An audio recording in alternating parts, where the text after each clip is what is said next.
Welcome to Human or Athlete, episode 3. I'm very delighted to have Roberto Hoshieh on with me today. It's going to be a great conversation. Yeah, happy to have you on it. I'm happy to be here. Brilliant. I mean, just go straight into it kind of thing, looking at your journey, your story. What were your dreams growing up? Who did you want to be? Where did you want to go? Straight away, I just wanted to be a footballer. That was my dream. Since I can remember, I just wanted to kick a ball all the time.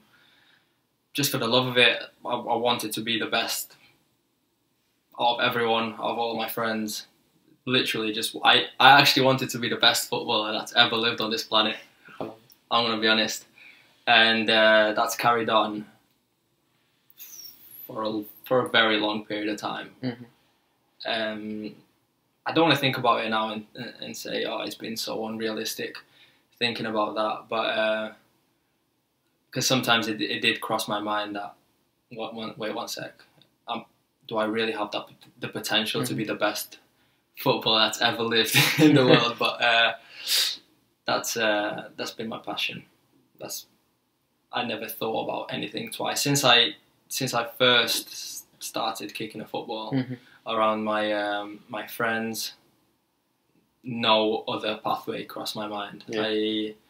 My parents took me to a football club, to CFR Cluj in Romania, because I'm from Romania, and they took me there since I was 6 or 7 years old, and since then, that's all I wanted to do.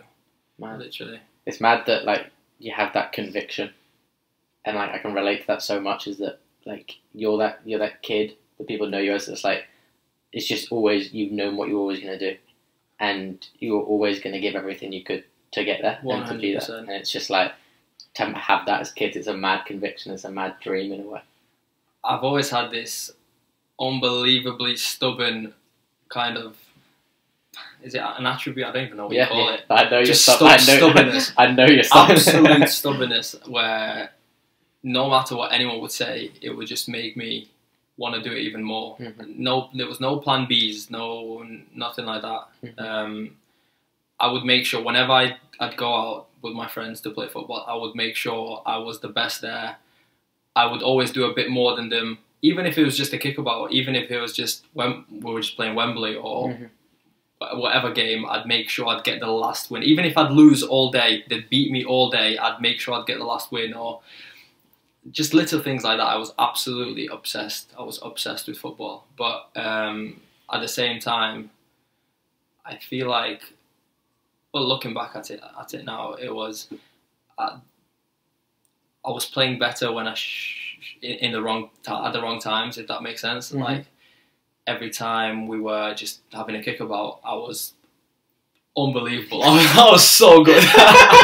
No, you know what I mean. Like I was very good. Yeah, but sometimes you'd think like random people would watch, and they'd see me play, and they'd think, "Wow, that kid is special." But then the same people would watch me in a game sometimes, and it'd be like a completely different player. I'd mess up a lot more. So yeah, those were the times where deep in the back of my mind, I was like, maybe is it my type? Maybe not be potentially. Yeah. My type maybe potentially not make it to be the best player that's ever lived. Like that bit of doubt. Yeah, but obviously I was very, very young. I was 7, 8, 9, 10.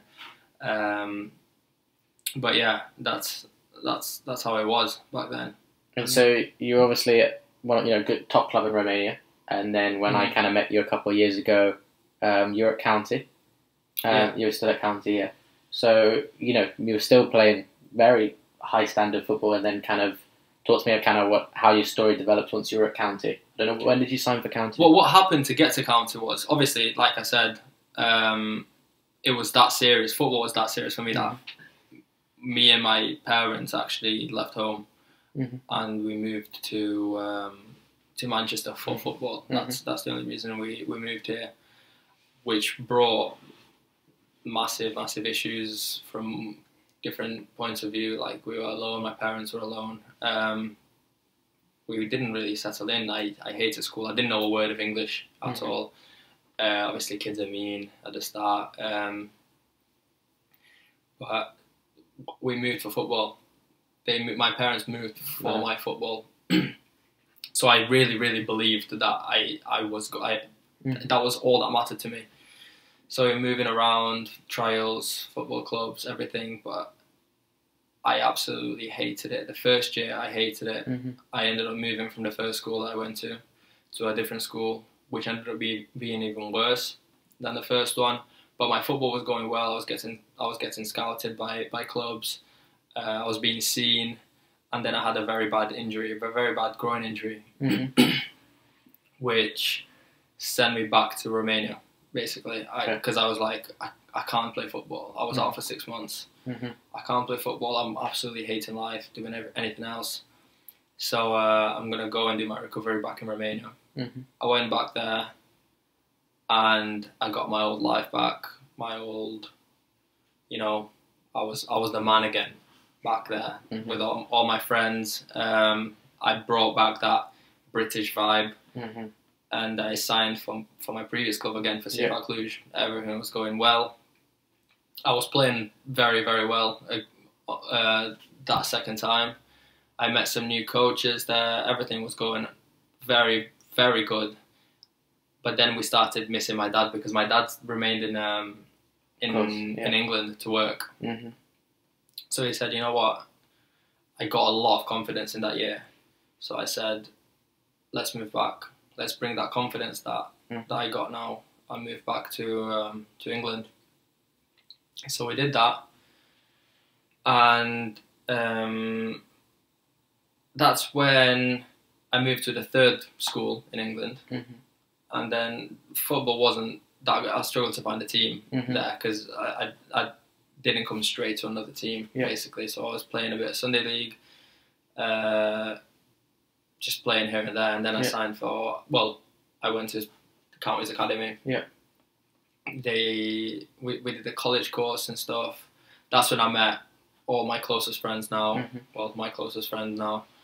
And it was ups and downs, but it was definitely the most important years of my life, 100%. The years I spent at Stockport. Mm-hmm. Football was going great. Whilst I was there. Yeah, why was it so important? Oh, because it was the most brutal kind of environment that I was ever exposed to. Like the jokes and banter and actions and things that players were doing, I couldn't even mention them. Yeah. They're ridiculous. It's just that kind of environment that builds you up. Mm-hmm. So, yeah, that was, I wouldn't change that for the world. I was definitely the biggest, how would I say it? It built me up most as a person, without a doubt. And was it kind of, during, was it tough to deal with? Was there, because obviously they kind of say that the suffering, gives you the opportunity to find your purpose and to find your own unique strength from that. Would you say that in the time it was tough? Yeah. Oh, yeah.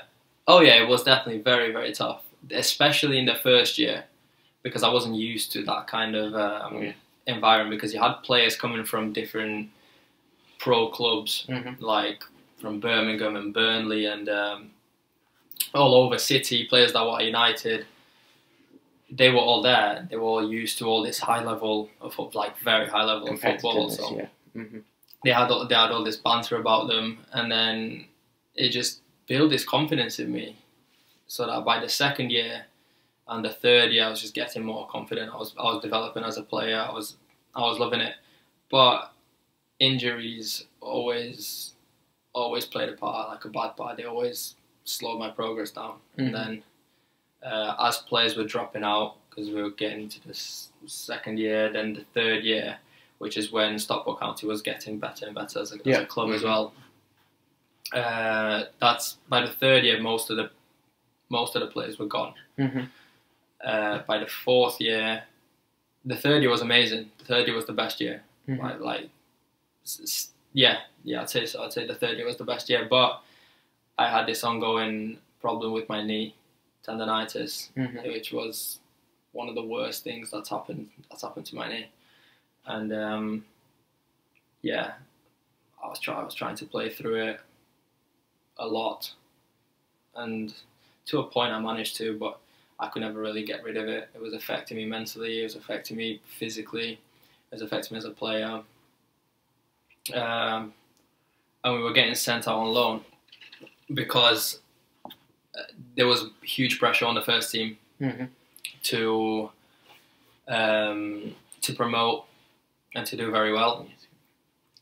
So we got sent out to Stockport Town, where I was actually I was injured. I still had my patella tendinitis, so I was out for 8 months with that.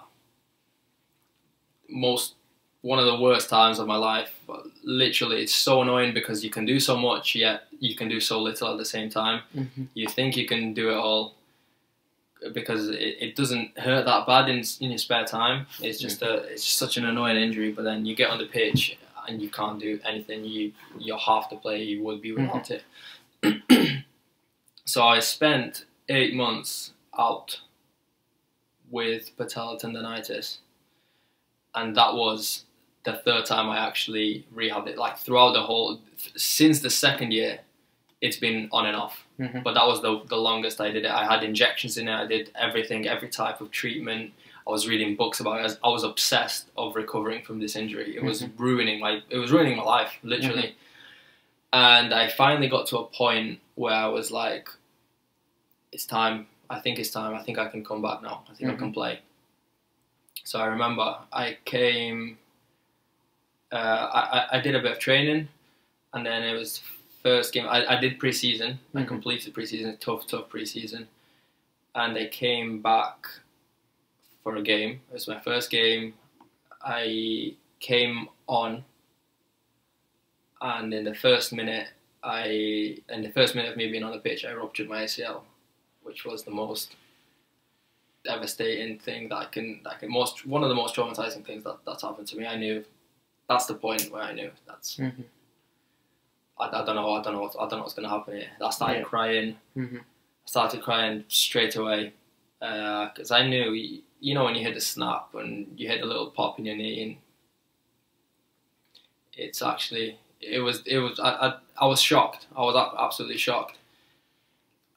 I just remember everything slowing down in that moment, and everyone was running through, checking if I was okay, and I was crying not because of this. I just knew what it meant. Yeah, a lot more of a deeper pain in a way. 100%. That's how I describe it. But as deep as that pain was, it only lasted around a minute. Okay. Before I even got up, I already planned my whole recovery in my head. I already planned myself my recovery back to playing football. Even though I knew exactly where it would be. I knew how long it would be, how it would take. I knew about the injury. And it's just crazy to me not thinking about it back then. It's crazy to me to realise how little it took me to switch twice, to switch once from wow, I'm back playing, to then wow, this is definitely ruined my career, and then back to I'm going to be back on this pitch. Was it healthy that you did that? Because later down the line, was there still stuff that you had to deal with because you flipped it so quickly in a way? That's a good question. I didn't even think about that.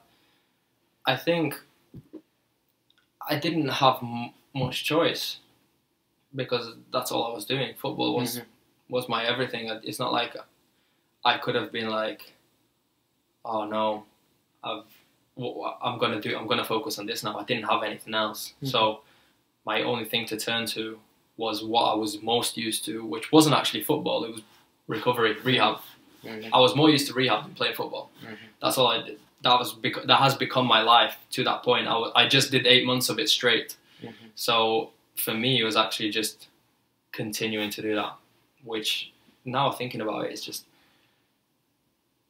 I don't know, is definitely not healthy. Thinking about it now, 100%. It's crazy because I can relate to it really well because you know those periods where you go on trial at different clubs. You know, recently for me, or even when I was a lot younger, and you'd go through 2 or 3 clubs, and they'd say no, and they'd have to go to the next club, or you know, you get released and you go to the next club, and so there's no time for you to kind of like you can't process that before you go to the next club.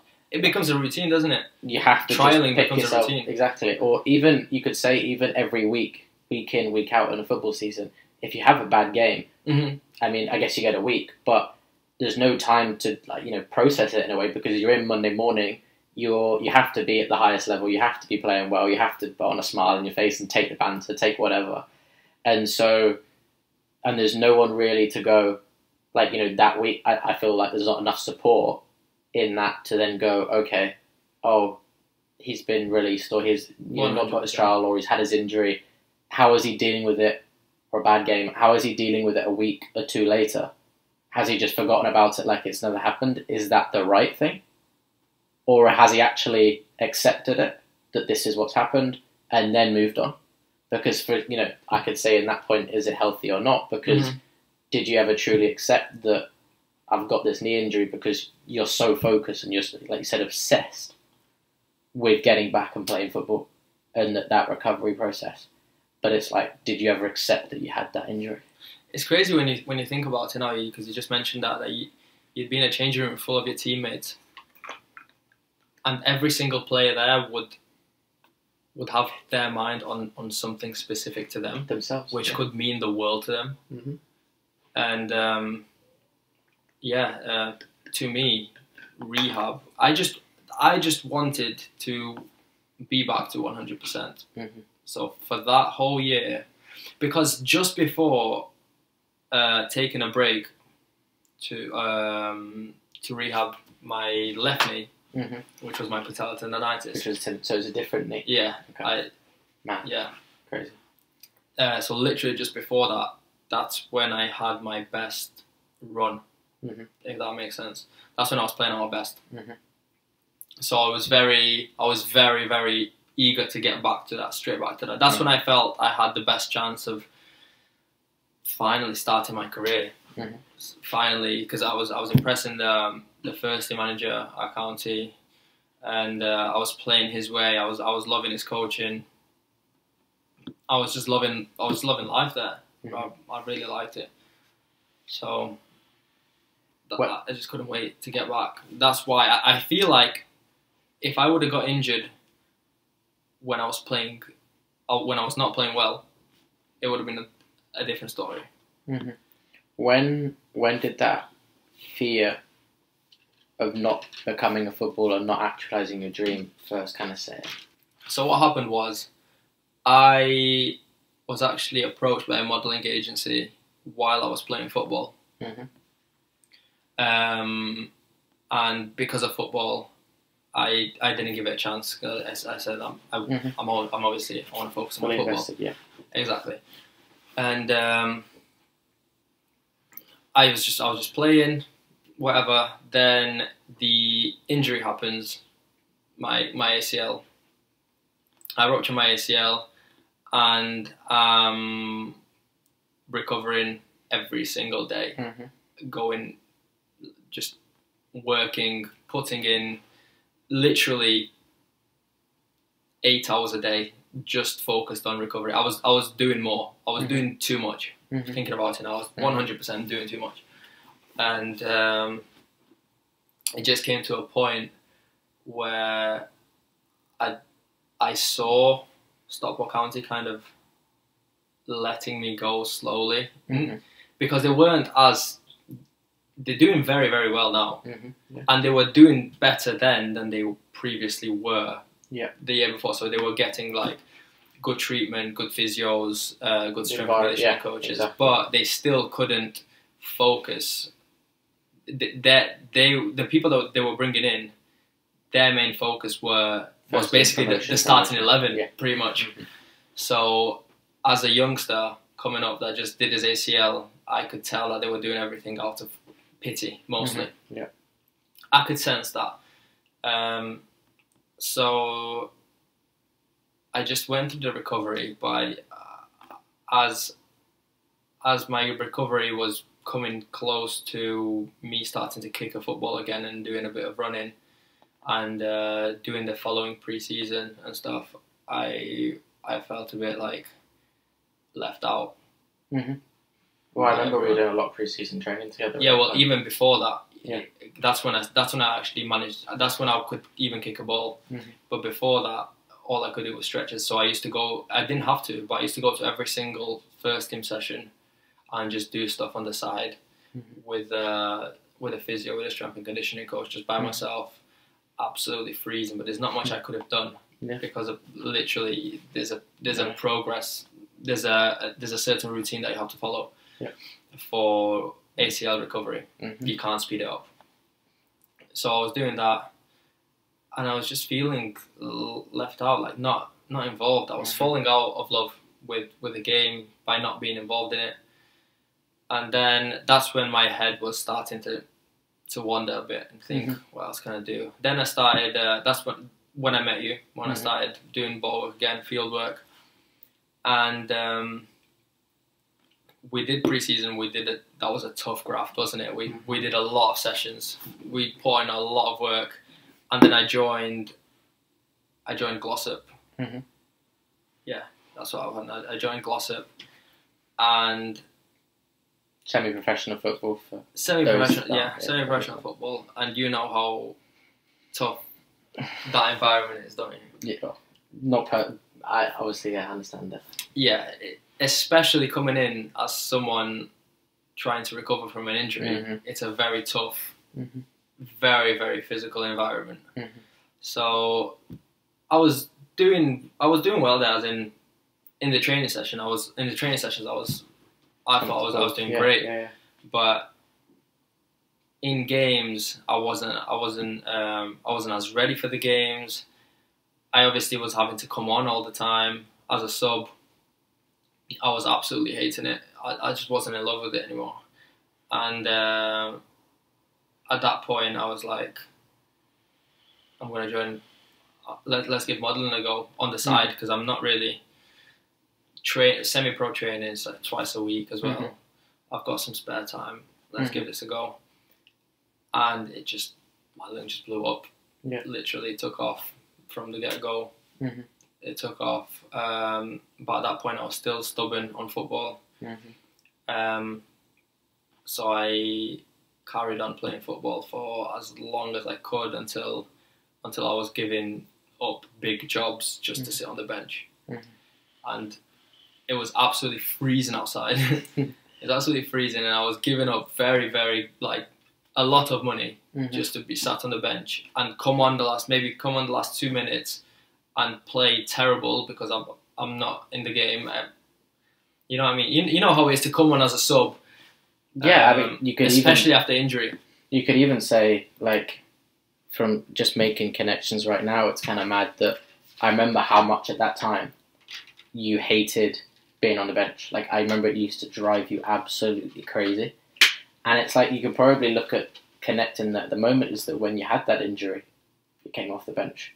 And there's that link. I don't know if that means anything, but then at the same time, every time you're on the bench, and especially after having been out so long, in that whole year period of being on your own, and then coming back into a club where you just put on the bench the whole time, you're not like, the big thing is you're not being appreciated. You're not being given a single bit of approval for, like, go and enjoy your football, go and play, go and be yourself, express yourself. And I feel like football's such an alpha macho sport. You expect it to pick yourself up, like, but they don't necessarily understand what you've gone through. And, like, I can relate to that so much when you do have those moments where you're falling out of love with football and things are really tough. You know, you feel, and, like, that is part of the game, that's part of life, 100%. Always got to say you've got to be able to pick yourself up on your own. But at the same time, football's an opinion sport, and to have someone in your corner is so, so important. Unbelievably important, yeah, definitely. And to not feel appreciated, like... Well, for me, it just was, because in my head I was dropping levels. Yeah.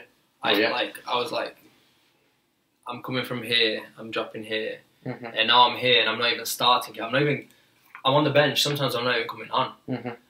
And at that point, I was unbelievably wary about my knee. Yeah. Like, I was so worried because it was cold outside, and it plays a huge part when you come into a game, especially for the last few minutes when, let's say, the two teams would be drawing, everyone's fighting for the last goal. Yeah. It gets on very physical towards the end, especially on a bad pitch. Open game. Open counters, game, exactly. People tired. Teams are going at it. Obviously, it's not the most. There's some rough players out there, obviously, in semi-pro football. Not the best pitches. Like I say, it's cold outside, so it's harder to get into the game, to get warm. It's definitely more dangerous for a sub to come on. Even if it's more dangerous for a sub to come on, it is at a lot more risk to get injured in the first place. Or it's that mental thing. Yes, it's like, and I was wary regardless of my knee. I was always, you know how we are. We're always, when you're obsessed with recovering, you're always testing your injury out. When you just sat on the couch and you're like bending your knee, like, oh, is it all right? Or like, so that's all that was going through my head. So I feel like I couldn't really, when I was coming on, I couldn't really focus on the games at all. And then I wasn't getting the kind of support at that club because that club wasn't there for me when I got injured. Because I got injured at a different club. They did not know what I went through to get to where I was. They didn't know how to. They probably didn't care about me, like easing me in. They just brought me on. They'd bring me on and be like, "Oh, he's not playing well, is he?" And then the next game, they might not bring me on. My confidence wasn't there anymore, and I was known for being a very, very confident player. That's all I was known for at Stockport.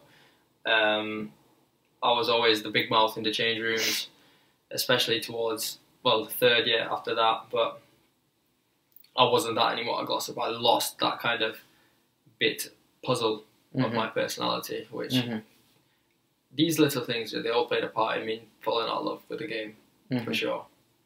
And that's how I got into modelling. Was it difficult, kind of, that identity going from, going pro to then going semi-pro to then having to not be known as the footballer? Yeah, that's probably one of the most difficult parts. It's so weird thinking about it now because even though I'm not a footballer, I feel like I'll always be a footballer for me. I'm even though I'm a model, I couldn't consider myself a model. I will always consider myself an athlete. I train like an athlete. I don't want to let go of that part of me necessarily. I don't know why. I think it's always going to be a part of me, in a way. I don't know if that's good or not, but it's part of who I am. I think when there's a little story to this. When I was going through my values and kind of writing them and understanding them and trying to be really connected to my intuition, what kept coming up in my values was football. And so there is that thing when, you start kicking a ball 2, 3 years old, whatever, 4 years old, you know what I mean? Playing at that age, it becomes who you are. And you can obviously, the part that is hard is the identity part of the ego, but it is so intuitive to who you are because it's there from from year 3 to however old, because you've always played it. It's always been there as a coping mechanism, as something you find love, as something that you connect to with other people, as something where you push yourself the hardest. You. You have it in so many parts in life, and so that's why I'm asking that question, is because it's so intuitive to who you are that the difficulty in kind of letting go of not being able to play it. How does that then, obviously, the identity thing? Yeah, so I feel like the way I coped with that was actually not fully letting go ever. Yeah. Not ever fully letting go. That's why my best friends are all still involved in football, mostly. Yeah, or even the ones that have quit, they're basically kind of like me. Yeah. They still go out for a kick every now and again. We always reminisce about the times we played, and I feel like training like I used to train helps. It always helped.